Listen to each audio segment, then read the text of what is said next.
I forgot my coffee. Oh, I still got some. I'm a mess. Ah.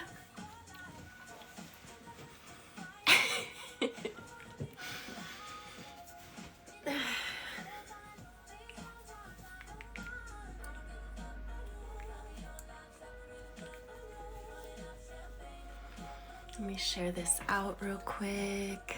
What's up, girl? What up, girl? Let me share this out real quick. What's up, girl? What up, girl? What's up, Etsa? Hey, Amber. Oh shit, I forgot my mic. So I'm loving the reflection that is of today. I haven't mentioned it yet. Hold on, let me get this in here. We're gonna talk about animal guides, and we're gonna do an intuitive reflection on runes today. Oh shit. All right.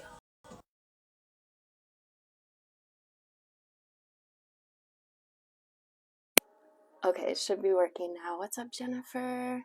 The year has been, it's been really amazing, actually. There have just been these fucking activations. Oh my god. Like, I don't know. It's a vibe. How has your year been? I can't believe it's only January 24th. It feels like time just feels funny right now. I gotta put my robe on. I'm like so cold right now. I'm sure I'll warm up. I don't know, time feels so funny. It feels like one week fucking flies and the next week. All right, I just gotta clean up my table. I wanted to come on at 12 o'clock, so I'm like, oh fuck, I'm just gonna hurry up and do it. So, what's up, Dutchie? I need some lip gloss. Thank you guys for tapping the video when you join. We're gonna hop in just a moment. I'm just gonna clean up my space. Let me know where you're connecting from. So we're stepping into the year of the wood dragon. I don't know why that's coming up, but dragons have been an important as part of my journey. As crazy as that sounds, I've had many experiences with the dragons. You check out my YouTube channel. I have this really dope video on there of the clouds one day, actually 2 days in 1 week. This was like 3 years ago now, I think. I'm gonna have to check and see if it was the same time of year, because I know the dragons like have a tendency to show up, but I wonder if there's a pattern there. But yeah, I caught them 2 days in 1 week in the clouds, and it looks just like a fucking, maybe it's blue beam. Ooh, can I even say that? Maybe I don't know, but it's so perfect. It like forms right in front of your eyes, and there's this dragon. It looks like one of those, you know, in school they had those holographic, like the freaking bookmarks or whatever, and you turn them, and then it looks like a different picture. That's what this looked like. I have several videos on my YouTube. I've been really working on growing my YouTube this past year, so make sure you guys jump over there and subscribe. It's absolutely free, and I got a lot of dope content over there. There's several videos of the dragons. The one I'm talking about is called Another Badass Dragon. Yeah, I don't know why that's coming in. Maybe the dragons are wanting to work with some of you guys. All right. So today, well, I decided this year we're going to work with this book. And for a couple reasons. One, I just love this book. I've been working with it several years, and the reflections in it also reflect on the medicine wheel or the wheel of the year. And this is also something that I've been shown that's come in many ways since my spiritual awakening, since I started receiving, having my gifts activated and receiving these beautiful divine downloads. So today we're going to look at, make sure you're tapping the screen when you join so we can get, and I always like to set the intention that, Alexa, volume 2, that everyone that's meant to be here will find their way here, and that everyone will receive some kind of inspiration, something to lift you up or help you with something that you could be dealing with in the now. Okay. All right. You guys, I'm sorry, I have such a mess here. When I do readings, I can't just use one deck. I have to use like 10. No, but I do. I use a lot. So I got shit everywhere. Yeah, just tap the screen. Let's get in. Let's get it up to like 2,000 likes before we start. That way we ensure everyone that's in here that is needing a message can join. Share it out with a friend. Today we're going to look at, we're going to do, it's called the Guidance Reflection on Animal Guides and Intuitive Reflection on Runes. Animal guides, let me know in the comments. What did I just do with my lip gloss? I freaking got them up. Yeah, what's your spirit guide? And how do you know? Or do you know? If you don't know your spirit guide, what is the animal that draws you? Or if you meditate, do you see certain animals in meditation? I know for me, I see lions. I've seen lions several times in meditation. Once I saw a cub, just the cub's face. Another time it was a full-grown lion. I should go through all my journal entries. Yeah, I think we all have more than one, obviously. Yeah, for sure. And I think they change. I think they change depending on like what you need. But the lion to me is really significant. And then, that makes me ask questions like, what's my galactic origin? Because I've seen Lyrian being, the lion being in meditation. Well, no, this is an astral projection. It's really dope. I floated out of my body and I saw this ship above my house. First, I heard like a plane or like a helicopter. I was deep in trance, and I remember thinking, I wonder what's up there. And and so I was able this, and I had been trying to get through my roof for the longest time. I remember blocking myself because my son was sleeping on the bed, and I came out of body on my bed. And so I was standing on my bed looking down at my son, and I remember thinking, and I wanted to jump through the ceiling to see, the stars, to see the ships above. And I blocked myself, and because I thought, fuck, what if I jump on him? What if I jump on my son? I'll wake him up. And then instantly I was back in body. That fear, you can't go with fear. Anyway, I'm rambling. Back to the lion. Yeah, lions. I saw an iguana once, just sitting in a bowl of water or something, just staring at me. Just kind of, I still don't know. I mean, I guess iguana is what? Symbolize change, transformation, the ability to transform, I suppose. Thank you. I'm just rambling over here. Oh my God, I'm in a zone. All right, we're going to talk about it. We're almost to 2,000 likes. Keep hitting the like button. Oh, I just poured something in my cup. Ability to adapt. You saw animals and animal hybrid. What's up, Brooke? Thank you. Once I lay down and ask Spirit to show me my guides in the clouds.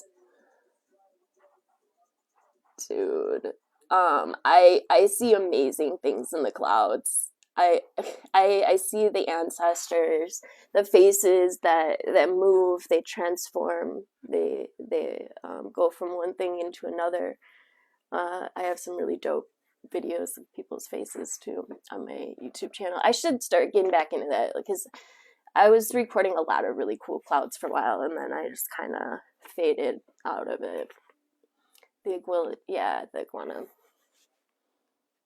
How do we only have 5 people in here? That's what I want to know. You know what it is? It's because if you don't go on every day, once you go live, you basically got to go on every day. Because I noticed if I go on every day, then they don't fucking block me. So we're gonna get just the right people in here, and then I'm gonna make sure that I keep this short enough so that I can upload it onto my YouTube channel as well. So if anybody comes in late, then we won't worry because they can rewatch. All right, so we're almost there. Romy, is Gage gonna contact me? It's been 3 weeks.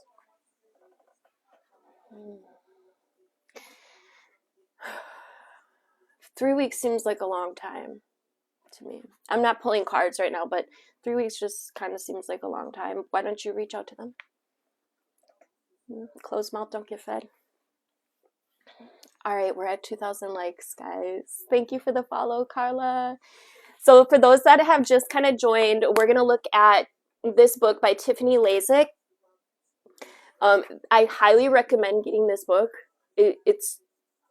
I've been working, like, you can tell it's like old, and like, because I've been working with it since I think 2019, and I decided this year that I wanted to share it with you guys because the activations in this medicine here is and it's cool because it shows you like all the different roundabout ways of medicine, right? Of things that you can do to help you heal. Essentially, it's alchemy, right?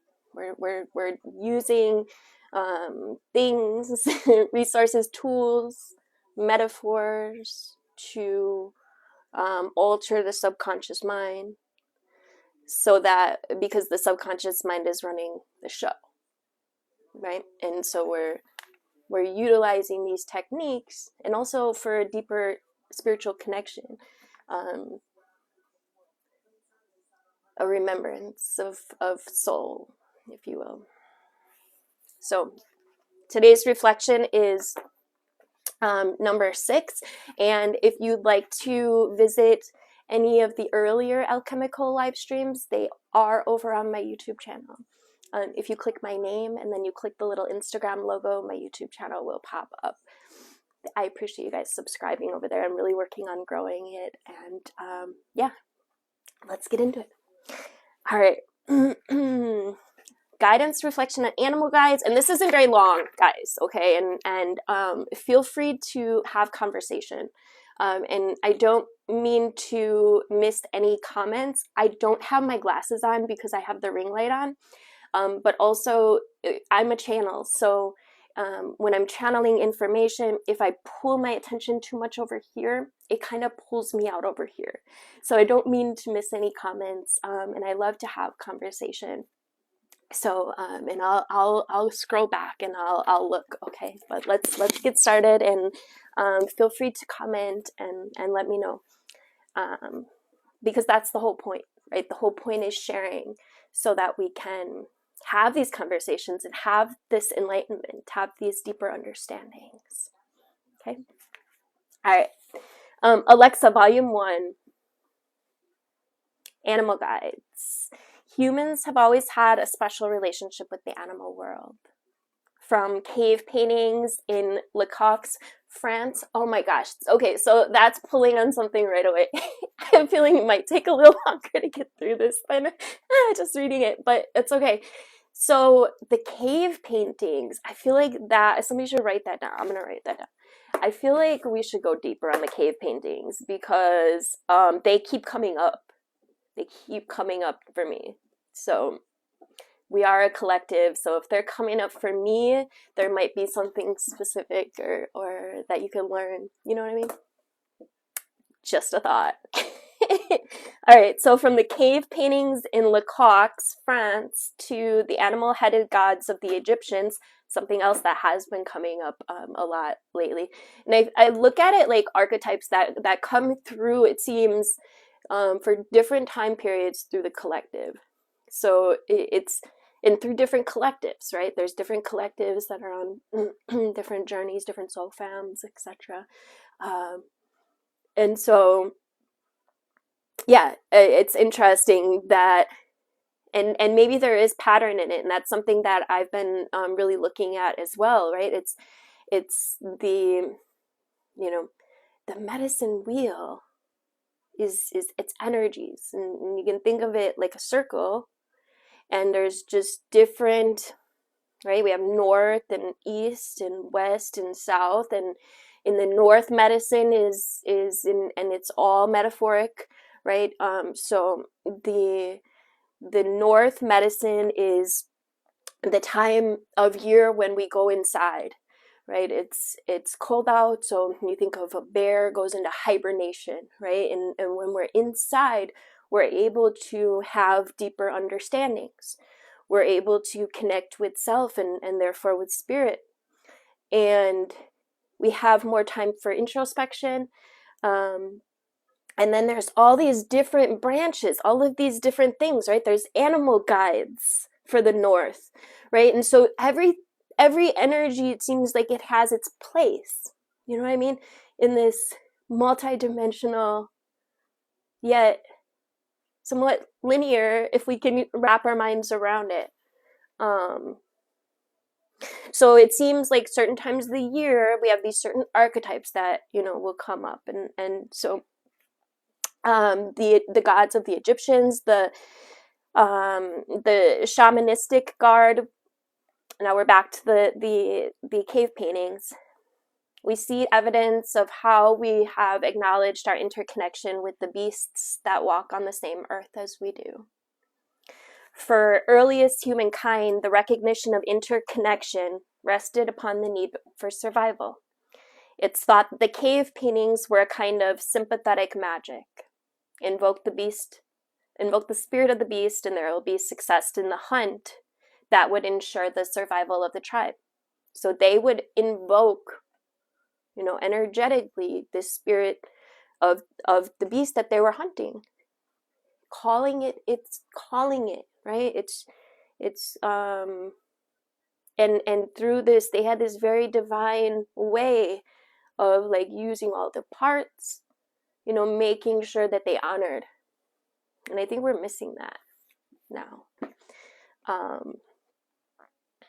But it's interesting how they invoke the spirit of the beast, and you can do this with anything, right? It doesn't have to be an animal you're hunting, but literally anything that you're wanting.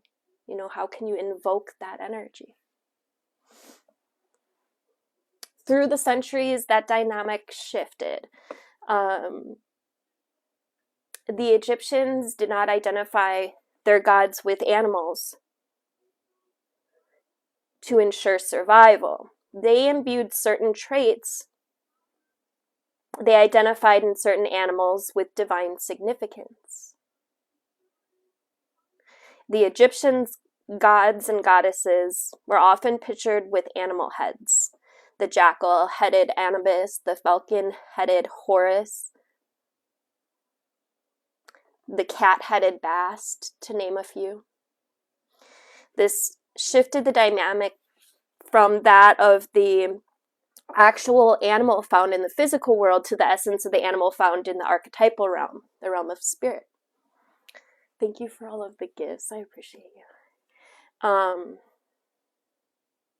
The ancient cultures also saw certain gods and goddesses as having special relationships with animals.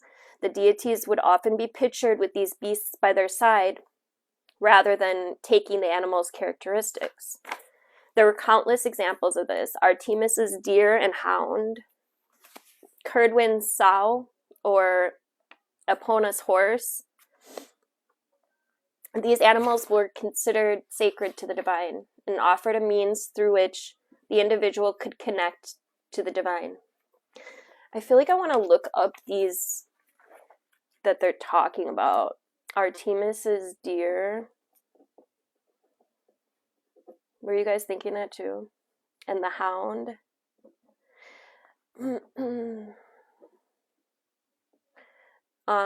See, this is how this works. You break down, the things that you're given, right? You have to go deeper. Were they wearing real heads of animals or in costume? I would imagine they were costume. Because they're invoking the energy, right? Maybe they're just, I don't know. Who knows? I the fuck wouldn't be wearing a goddamn, excuse my French, oh my goodness, an animal head on my head. Cerdwins, Cerdwens, sow, or Epona's horse. I want to look up those stories. Epona horse. All right, coming back. Thank you for the follow. So we're talking about animal guides right now. For those that are just joining, we are visiting some some alchemical reflections on animal guides. And so it says, these animals were considered sacred to the divine, and they offered a means through which the individual could connect to the divine. Okay, so they saw the animals as being very divine. And I know they are. I was going to say, I know birds were often labeled messengers between realms, messengers between worlds. But I feel like all of the animals, anytime now, and I really, this really came into my consciousness probably about 2 years ago. Just because the messages were crazy. I was going through a crazy shift in the animals. It's just absolutely amazing. Even insects have their own message for you. So, I definitely invite you to anytime an animal crosses your path, to, just contemplate, what does that animal do? What does it mean? What's the symbology of that animal? And is there a message in there for me? I want to deep dive into house cats. Why do they have slit eyes? Dude, I heard my cat talk one time. I know that I shouldn't even say half the things that I do, but it's crazy. When you have your gifts online, you start. One time I was in meditation on my bed, and I heard her little voice, craziest thing. And she said the same thing that I say to her all the time, want food? And then also I heard it, and then she jumped up on the bed. It was crazy. I love you too, girl. I appreciate you. All right, coming back. The concept of totem animals is found in many indigenous cultures. A totem denotes a special relationship or kinship with the tribe or family that has certain animals or animals. The totem poles of the First Nations people of the Pacific Northwest, including the Haya, have long fascinated. That's how it ended. Have long fascinated. Okay. The animals or beings depicted on the totem poles indicated the guiding energy or the family of the tribe. Yeah, so they'd have those poles that they would decorate, right? The long, big ass totem poles, and there would be certain animals or beings depicted on the totem poles, depending, what you know, because the natives have different animals for each of their tribes. I lost my place. So those were the guiding energies of the family. Okay.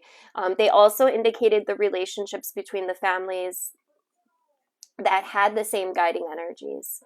The twisted hairs tradition of the Americas presents that we were all born with a totem animal, depending on our sitting place. So, depending where we live. I thought about totem poles. Maybe we each have one of our own guides. Yeah, but it's saying according to our sitting, and I guess that would be also like according to your family, of course. You know, but it says depending on our sitting place, similar to, yeah, so depending where we were born. But what happens if you move? You know what I mean? Like, does the baby get a new tribe animal? I don't know. I'm sure it's probably definitely more genetic, I would assume. But also so multidimensional. It's our soul level, yeah. Okay, where were we? So the twisted hairs tradition of the Americas presents that we're all born with a totem animal depending on our sitting place, similar to an astrological assignment. That animal will guide us through our entire walk upon Earth. Contemporarily, it says many people approach a totem pole as being one with whom a deep and close connection is felt. It does not necessarily stem from a tribal or family connection, but there is something in the traits and characteristics of the animal that resonates within our sense of self. Using animal totems in this way can help us to learn about ourselves and can offer insights into situations. Rather than using the animal as an entranceway for the divine connection, an animal becomes a teacher for us to gain self-understanding. And in this way, the animal becomes a guide for us, helping to lead the way for us to become more aligned with our highest and our truest self. Some animal guides stay with us for years, as reflecting our core issues that we cycle through many times in order to grow. Or they stay with us to remind us of our essence and our truth, right? Acting as a beacon to light our way.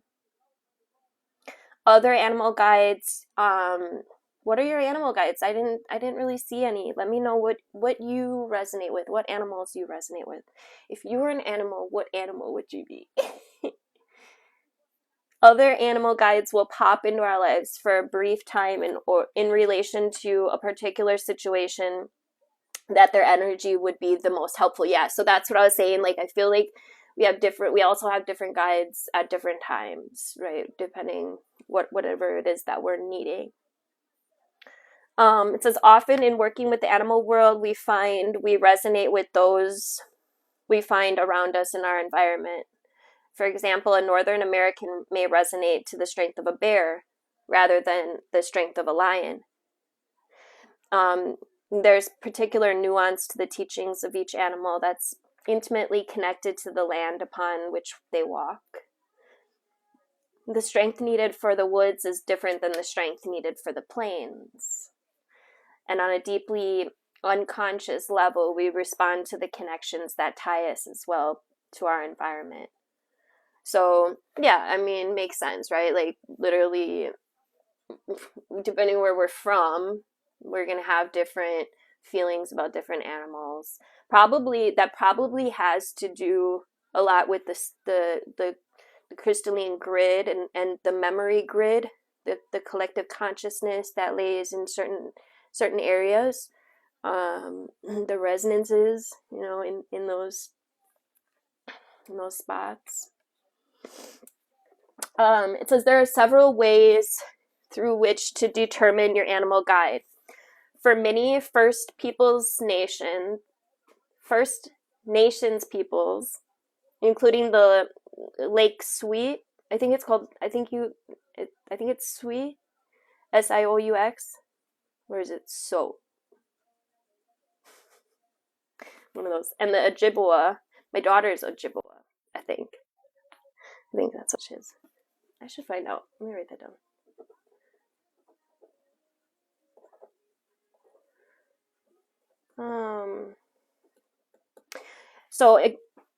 So for many of these people, including the Ojibwa, a vision quest is a way to discern and to connect with your lifelong animal totem. One of the aims of a vision quest is to purify yourself and to release any fears in order that your totem may present itself. A vision quest may not be possible in a contemporary urban setting, but the key feature of any vision quest is that the animal chooses you. And the image that they showed me was, I was remembering Yellowstone, the show Yellowstone, and in there, dude goes on a vision quest. There's his son, I forgot his name, it's been a while, but this reminds me of his quest. Where you have to like literally break through any fears that you have going on, right? You work through them in the quest, and then you're presented with your guide. What's up? Wow. We're talking about spirit guides and runes today, so definitely hang out. If you want to catch the beginning, I will post it later on my YouTube. Okay, so it says you can determine your your animal guide in a way similar to a vision quest through meditation as well. You can. It's important to enter the meditation free from tensions, stress, or fears. Right, it's because literally any time that I've tapped into any one of these animal guides in meditation, it's only through, or any like vision like this, it's only through pure surrender. You have to drop away completely, otherwise you don't drop away completely. You know what I mean? My great-grandmother was a registered Native American, but my DNA said that ancient blood. That's awesome. You know, I also have Native American, not in my, well, I don't know my dad's side at all, but in my guides, I see them come through a lot with the big headdresses on.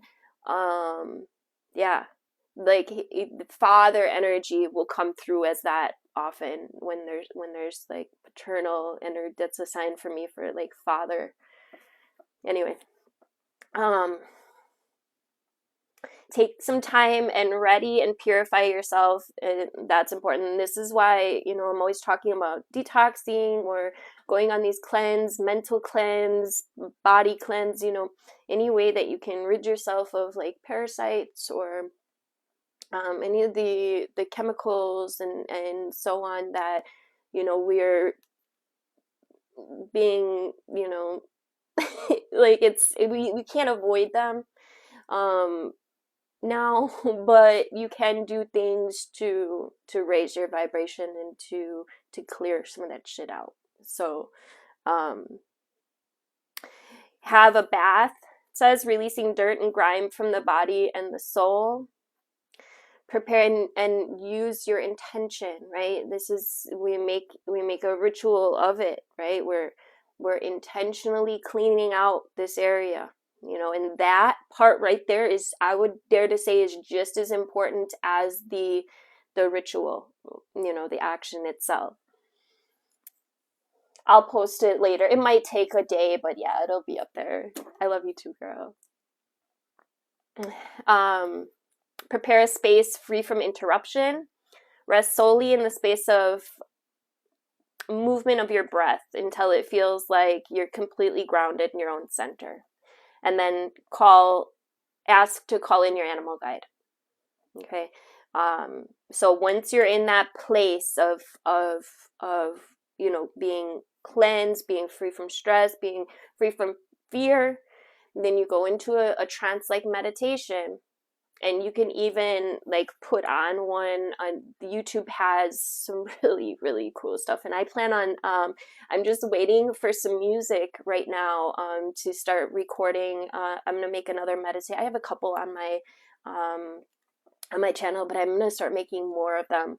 I think for the moon, the full moon and the new moon, and then I also want to do some clearing, some more. I have one over there, but I want to do some more clearing meditations as well. Anyway, make sure you're cleansed, you're free from stress, you're free from any fears, and then ask to call in your animal guide.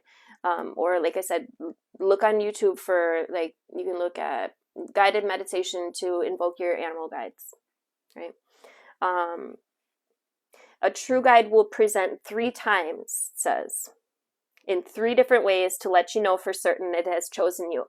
Oh, so that makes sense why there was a time in my life, probably 2017, where I kept seeing the lions a lot. Like, I remember seeing, and I was talking about this in the beginning, the baby, the cub, and then I saw a grown lion, and then I saw a lion with blue, like a neon blue outline around him. But then I've also seen him other times. That's so interesting. See, I always learn something new from this book. Something that I forgot or didn't pick up last time. So it's yeah, that's interesting. I'm curious if any of you have had any of those similar experiences with animal guides.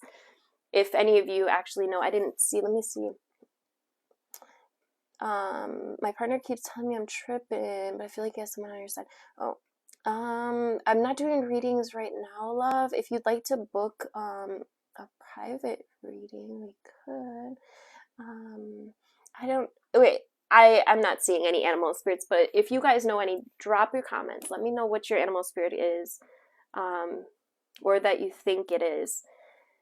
Because just doing that can start to invoke the animal spirit for you. And they're powerful guides. They're really powerful guides.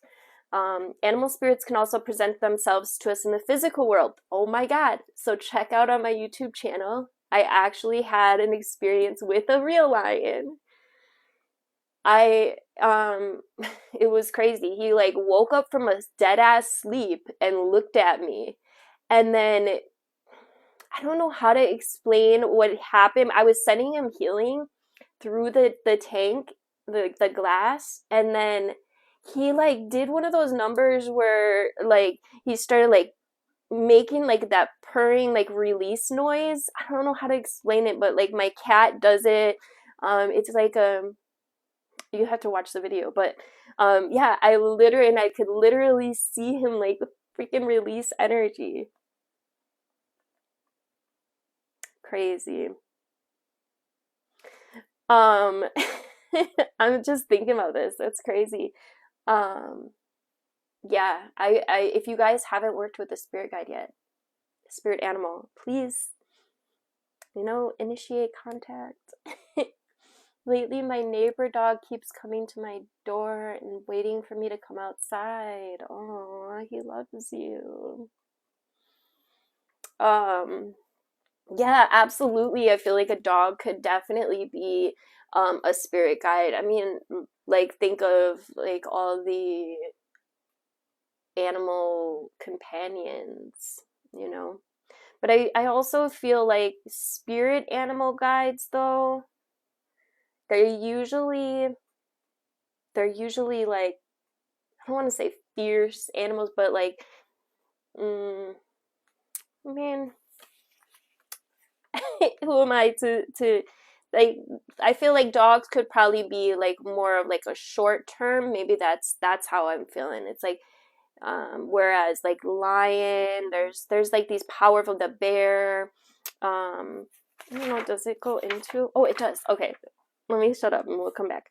All right, it's one more paragraph. It says, once you determine your animal guide and spend some time becoming familiar with its habitat, behavior, method, and manner of communication, this is about developing a relationship, no different than a human relationship. Okay, so so it wants you to spend time becoming more familiar with your animal guide's habitat, how they act, what they do, how they communicate, their method of life, basically.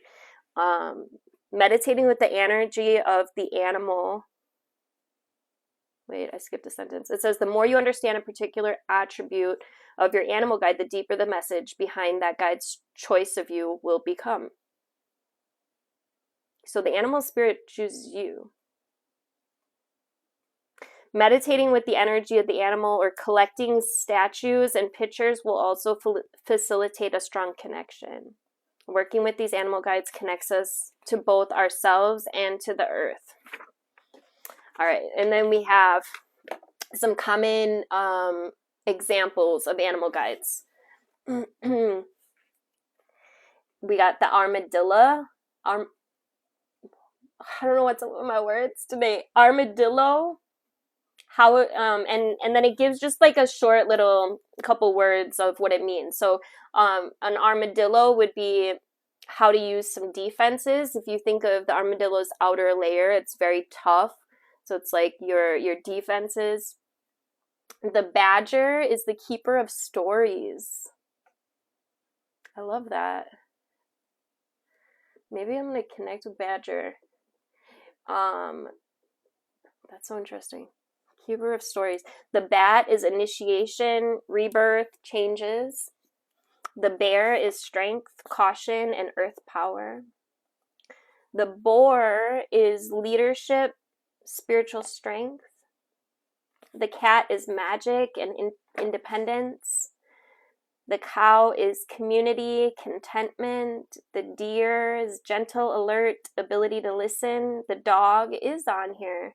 The dog is loyalty, friendship, and protection. The donkey, hold on. I swear I think I saw a donkey in meditation like a couple months ago. I have to go back through my notes. Do I have any dream keepers in here? Any of you guys actually write down your dreams? It's so crazy how fast you can lose that. And it's the same thing with like meditation. When I'm meditating, oftentimes I'll like write notes in between. And then it's so easy to forget. It's so easy for that to like slip. I don't know why they're bringing me to that, but I'm not going to read all of these the things, but we got elephant, the fox, the goat is agility and independence, the gorilla, the groundhog, the hedgehog, the horse, the jaguar. The jaguar is psychic vision. Yet the leopard is inner instincts and overcoming the past. So maybe some of you want to work with the leopard. The lion is leadership, nobility, and power, my dude. The mole is grounding, introspection. We got the monkey is trickster energy. I could see that. The moose, the mouse. I had a mouse in my house. I always dream. How can you train your dreams, perhaps?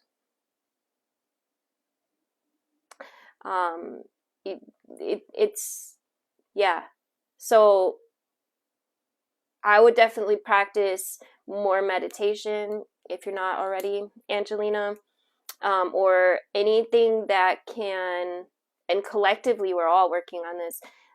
Those that are doing the work is practicing peace, because energy is very catchy. So the more of us that can get our vibration into these more peaceful states, the better off for the planet. And this proves scientifically now. So let's see, we got the opossum, the panther, the pig, the polar bear, the porcupine, the prairie dog, the rabbit, the raccoon was my grandpa's spirit guide. The sky is protection and dexterity. The ram, the rat. Oh, the mouse. I didn't even read the things. Stealth, attention to detail. I feel like that's a message for me. I'm always, I'm very like, I don't want to say loony, but like I have my attention span, like I shift focus often, if you haven't realized already. So maybe I do need to pay more attention to detail in some ways. I'm making note of that. The weasel, the wolf, the tiger, the squirrel, the skunk, the rabbit, the sheep, the rat. All right. And then there's just a couple pages on runes. Runes are so interesting, you guys. I have a few sets of runes, and maybe I'll pull one for this. Is that runes? No, I think I have to go get them. I'll go get them in a little bit. Remind me. All right, so let's just read this, and then we'll pull some runes, and then we'll do a collective reading, and we'll see how much time we got left. Based in Northern European tradition, runes consist of a set of letter symbols that constitute both a language and a symbolic system. The system itself, known as Firthark, is named for the first 6 letters that appear. Fihu, which is F, Yurts, which is U, Thuras, oh my gosh, I'm gonna slaughter some of these names. It's TH, Unsus is A, Radio, oh wait, wait, I think it is Radio, Raidho is R, and Kinaz is K or C. And this differs from traditional alphabets that are named for the first 2 letters, alpha, A, and beta, B. So there's several variations of the Firthark, which is runes. But the most common that's familiar to us is known as the ancient or elder Firthark. It's the elder Firthark that is commonly used for divination. The term runes refers to the individual symbols or letters that make up the Firthark. So they're little rocks that, I'm sure if you're watching my channel, you might know what they are. Oh, is this them? No, these are my letters. Yeah. They must be out by my other desk. I'll grab them in a minute. They're just little rocks with little letters on them, like from back in. Well, I'll read it. So in the Elder Firthark, there's 24 runes. Contemporary rune sets often include a 25th blank rune, which was not part of the original system. It is said that the Norse god Odin gave runes to humankind. In order to gain this great wisdom, Odin sacrificed his left eye and hung upside down on an ash tree. On the 9th day, he was bestowed with the knowledge of the runes, which he gifted to the world. Evidence of runes. So what he did was he made a sacrifice of something. He took a part of himself and he sacrificed it. And now we do this in our own ways too. We might sacrifice an addiction, or we might sacrifice a relationship. And then what do? We do introspection and we get enlightenment. So just something to think of. This is all, this is why I love working with this work, because it's so many layers. Okay. So on the 9th day, he was bestowed with the knowledge of the runes, which he gifted to the world. Evidence of runes can be found carved in stone in Northern Europe, dating back to 250 CE. But it was not until the 1700s they came into common use for written communication. There's been a long veil of mystery surrounding the runes. In fact, one possible root for the word rune may be from RU, meaning mysterious thing. What's up, Craig? The runes were an integral part of the Norse culture. Okay, and it says, this is a little passage from Tactus. It says, De origin et situ germeranumum. I don't know. For omens and casting of lots, they have the highest regard. Their procedure is always the same. They cut off a branch of a nut-bearing tree and slice it into strips. These they mark with different signs and throw them completely random onto a white cloth. Then the priest of the state, if the consultation is a public one, or the father of the family, if private, offers prayers to the gods and looking up to the sky picks up 3 strips, one at a time, and reads their meaning from the signs previously scored on them. So they throw them on the white cloth and then they pick up 3. Interesting. As the Norse culture expanded through the Viking raids, the runes filtered the West from Northern Europe. They can be found in Germanic and Anglo-Saxon tradition. The symbols themselves remain fairly consistent, although there can be a significant difference in the spelling of each rune name. In the 24 runic symbols are divided into 3 lines of 8 runes each. This grouping of 8 runes is called the Eight. It's pronounced 8 in Norse. The 3 lines refer to the 3 levels of consciousness and are associated with the deities of those realms. The first 8 are ruled by the god Fae and the goddess Freya, and these runes illuminate qualities and experiences of the middle world or earthy realm. The second 8 are ruled by the god Heimdall, Heimdall, and the giantess, that says giantess, the giantess Morgud, Mordgud. The runes in this 8 guide us in recognizing obstacles and successes as we embrace evolution. It tends to be connected with the unconscious or the underworld. The third 8 are ruled by the god Tiwaz and goddess Zisa. The higher realms are explored in this 8, guidance around justice, relationships, and how to move into fulfillment. In a more modern set, the blank rune is included to indicate the mysterious hand of the divine. Ooh, I like that. Its message is one of trust and wonder, encouraging an attitude of conscious awareness in the nature of co-creation with the divine. The divine will provide an opportunity to enter the mystery with complete trust in order to experience the magic of transformation. Although some modern rune sets can be found carved in wood or pictured on cards, most commonly available are the stone or crystal sets. Working with the runic symbols in this way connects us to the message of the divine and the flow of a human life through the grounded medium of stones. All right, so we're gonna, should we do this? You guys, I don't know runes that well, but we can look them up. Hold on, let me go grab them. I don't know why I don't work with them more. I really should. I think I just have like come to really love the shit out of tarot, and so I'm kind of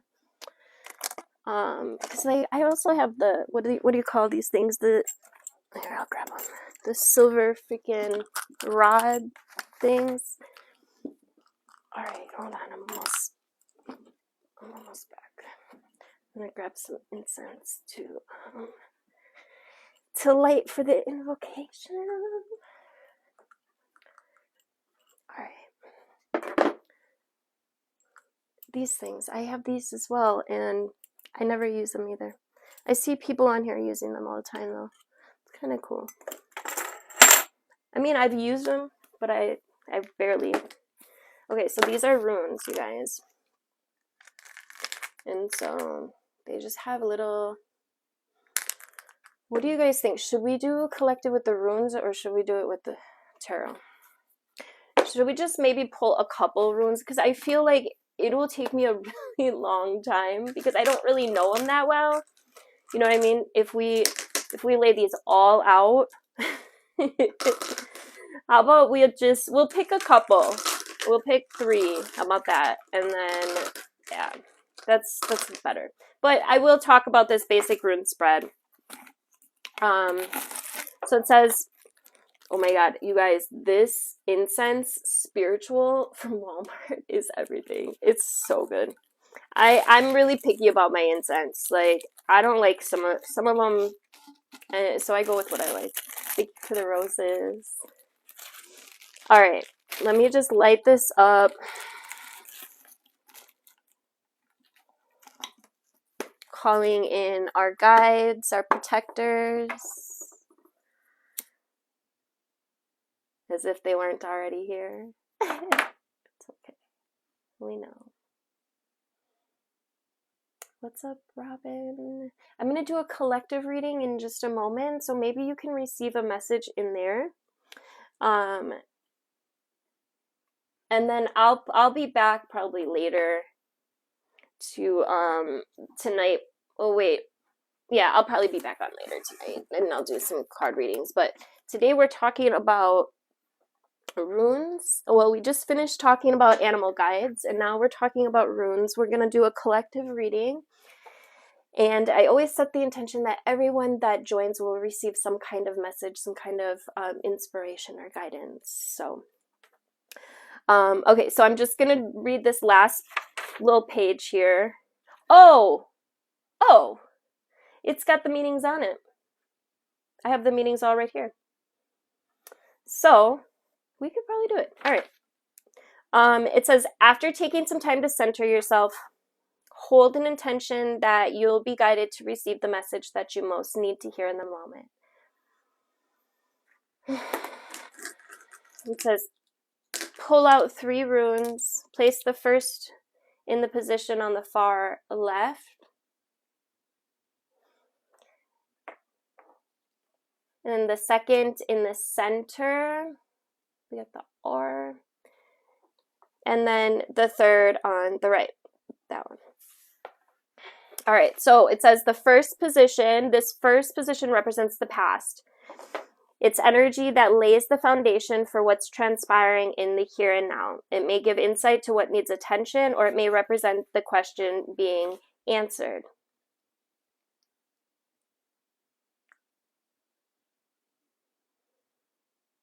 See, oh wait, is that it? I think my runes are, oh wait. Oh, okay. Okay, so the past one, we got this one, and it's Iwaz. E-I-H-W-A-Z. It's E-I. And it stands for you, Y-E-W. And so this is the past position, and you means endurance. So we reflect on what endurance is, right? Endurance is the strength to go harder, the strength to evolve is what I'm getting, you know. So in the past, put through, you know, some conflict that made us stronger, essentially. The second position represents the present. It's the energy of what is occurring in the moment, with an understanding that the now is informed by what has occurred in the past. So this can indicate the core of the current situation needing resolution or understanding. So with this rune, you ask, what lies at the heart of my current situation? What strength or ability can I draw upon at this time? What action or movement is called for today? I'm going to pull one more.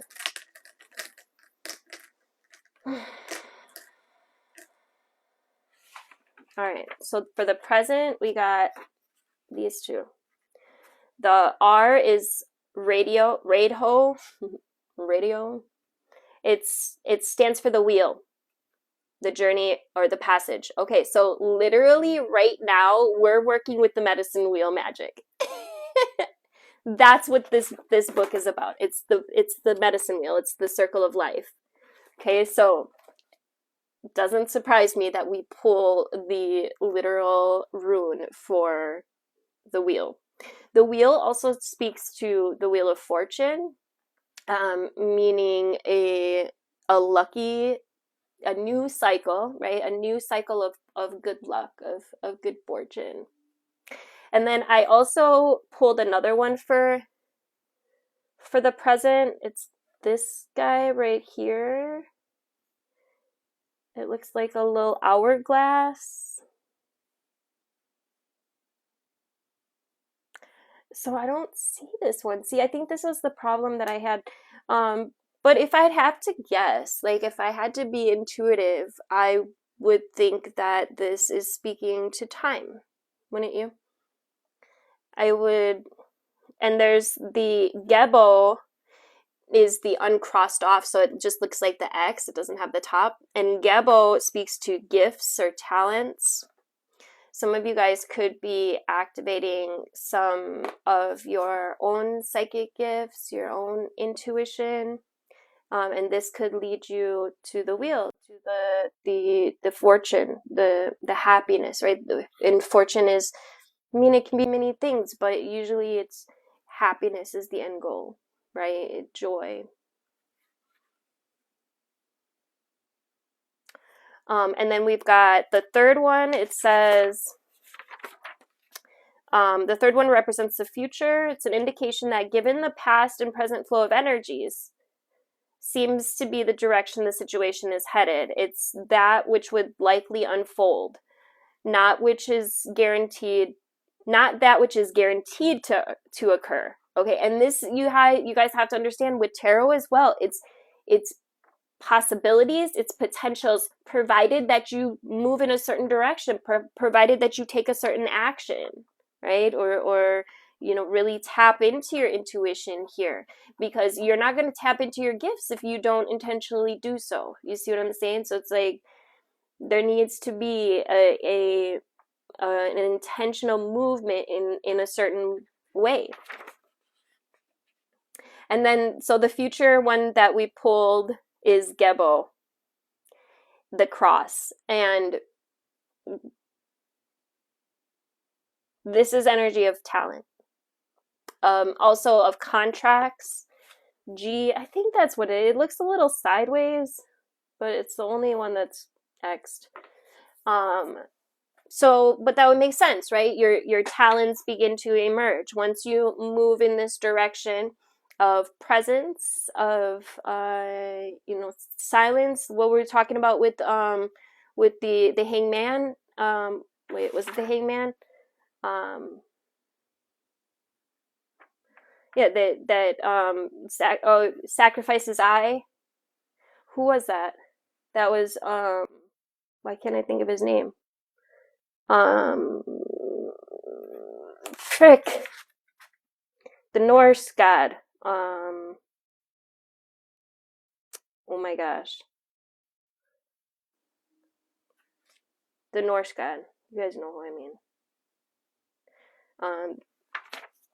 So we make a sacrifice, right? Meaning an old relationship, an old habit, an old way of being, an old mindset. It's something that we need to unlearn, right? So we have experience, we realize a said experience isn't the direction that we want to be in, we want to grow, and so we release said experience. And the surrender is the next part. So he surrendered for 9 days and then he reached enlightenment. So to me, the surrender aspect would be meditation, right? Going within, using the North medicine and going within, doing deep introspection, and also using intention in this reading to move into a direction of intuition or gifts, expansion, talents, things that you love, things that bring you joy, things that expand you. Could be, you know, a new move in career. It could be, you know, your gifts are going to be also with your quirks, right? So the things that kind of like stand out about you, you can use, you can tap into that. They're there for a reason. And then there's just one more little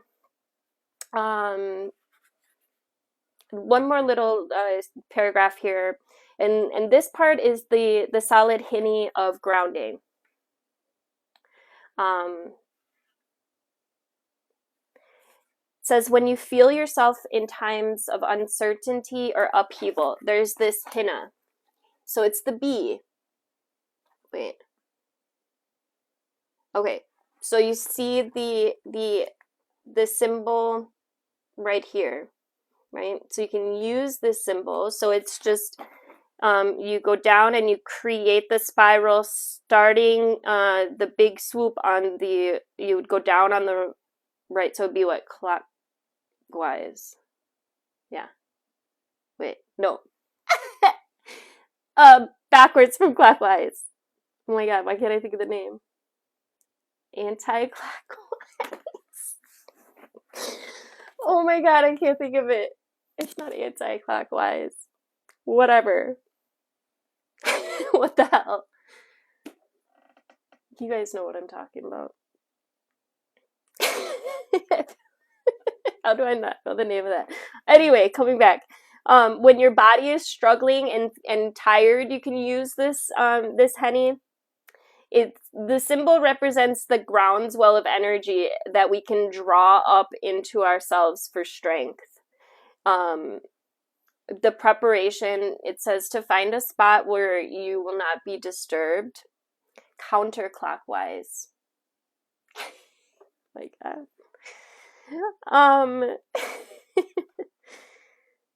You may want to have a set of runes nearby. It says, get into a comfortable position. Place your hands low on your abdomen by your hip bones.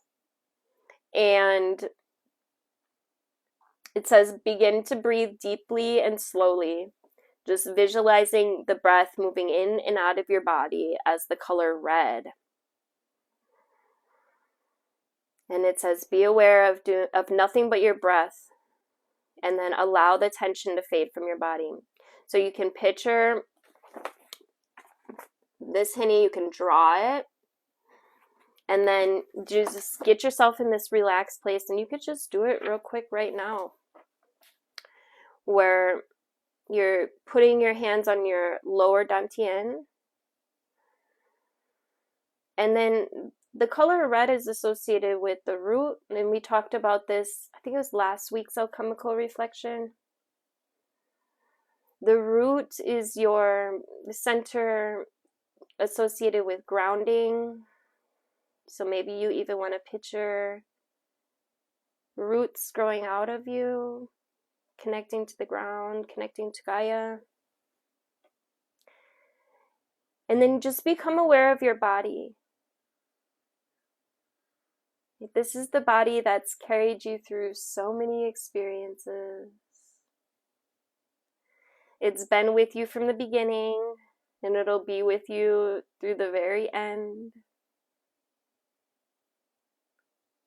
It's yours. It's a miracle. And as you breathe, just become acutely aware of the movement of your body. The rise and the fall of your torso.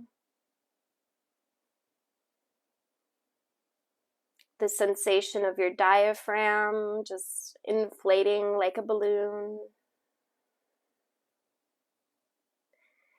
And imagine that each breath is filling you with health, with vitality. Red stands for your physical vitality, your physical health. So just see this red expanding into your awareness. And expand your awareness to encompass the earth. Be aware of the breath of the earth, the slight little pause, kind of like the minute sigh, and all its wonders. The miracle of its creation, the gift of its abundance. And just recognizing how you and the earth are one. And just allow this awareness to fill you. Both you and your body and the earth have this innate capacity to renew. And in the times of greatest devastation, there still lies the potential for growth. That which seems barren can come full to life once more, sometimes naturally, sometimes with care and attention.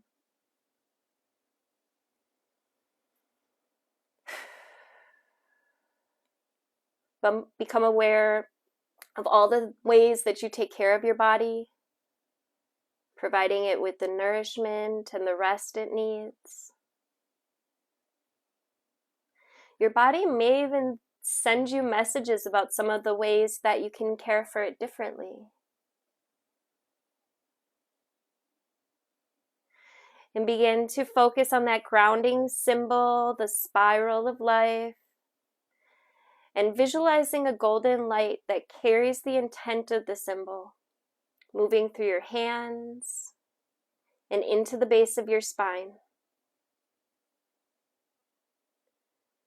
And as you do, just imagine the energy of this symbol soothing your fears, right? Allowing any messages of doubt to rise to the surface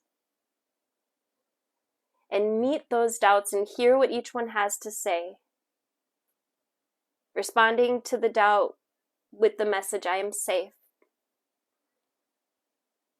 I am supported.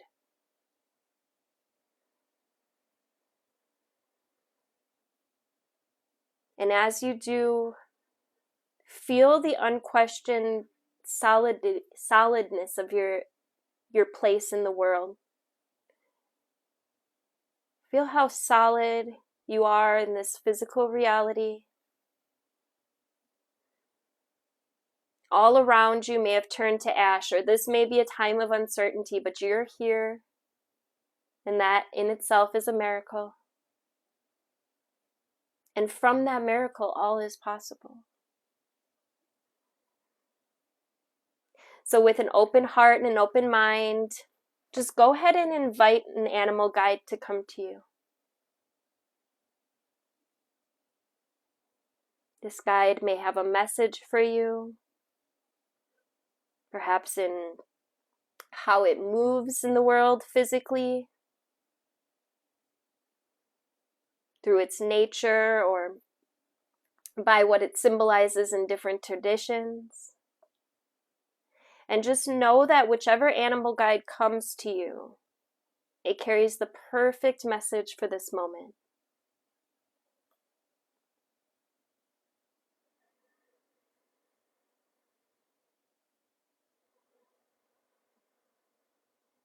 And when you've heard the message from your spirit guide, from your animal guide,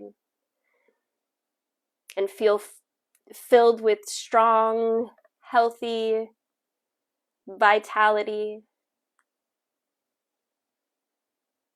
just allowing that vitality, that red to radiate even stronger, get a little brighter, a little more potent. Just encapsulating every single cell of your body. And then we can send that energy out to anyone else in need, anyone on the planet who might be needing a little vitality, a little boost.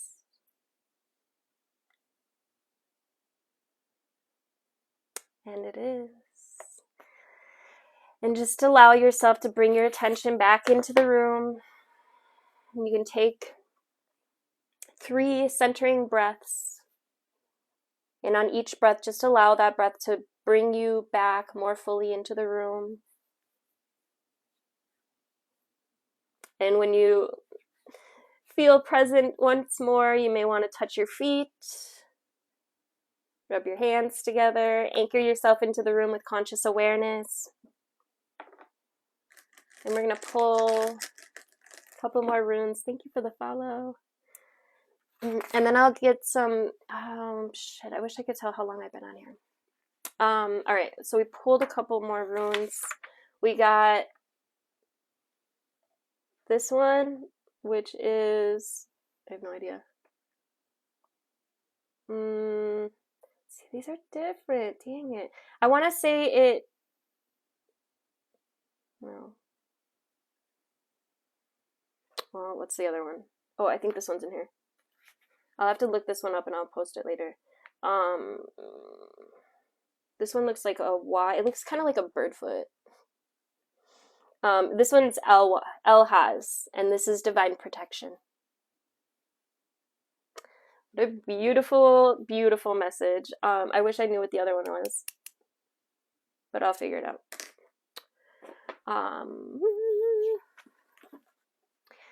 All right, let's get a couple cards for the collective, and then Indeed. Thank you guys for liking the video. I appreciate you guys. Let's get it up to 10,000.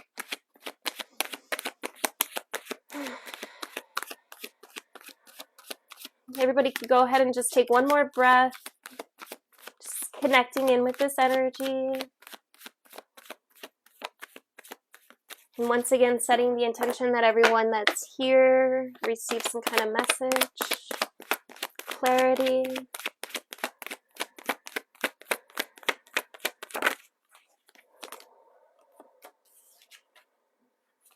Okay. So they're taking me back to the sacrifice now.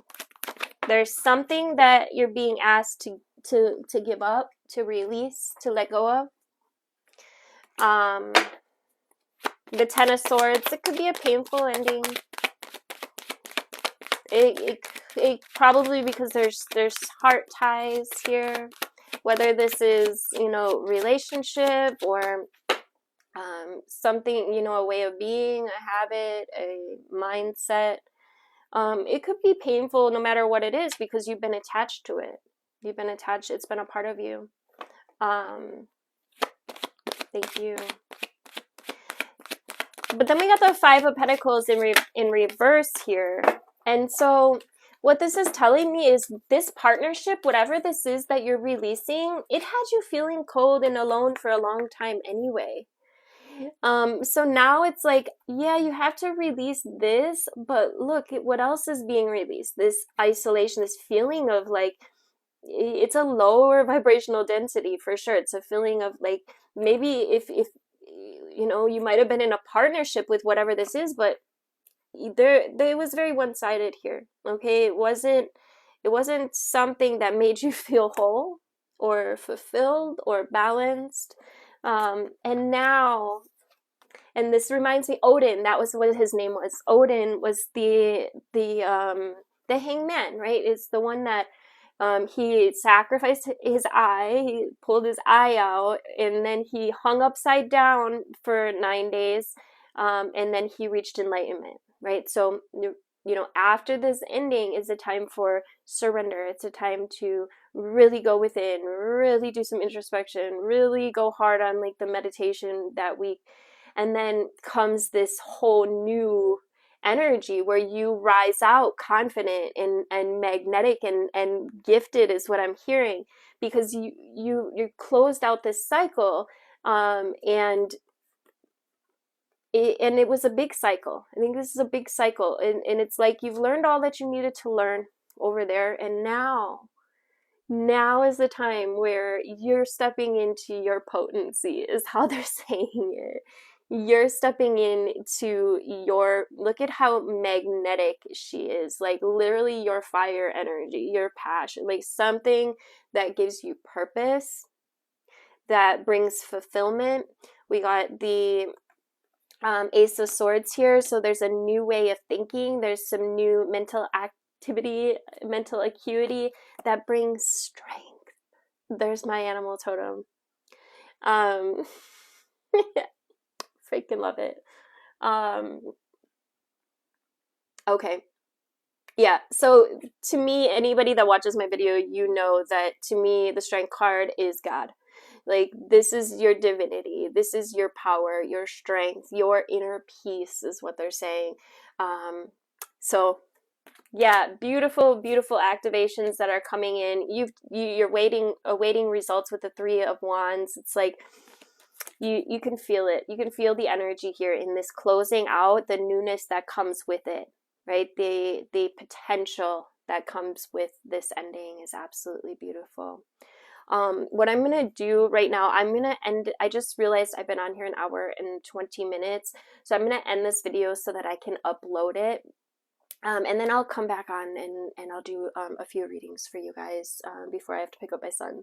Thank you guys so much. If I'm leaving you here, thank you for all of your energy, all of your love, and for hanging out. Do make sure you subscribe to my YouTube channel. If you click my name and then you click the little Instagram logo, my YouTube channel will pop up.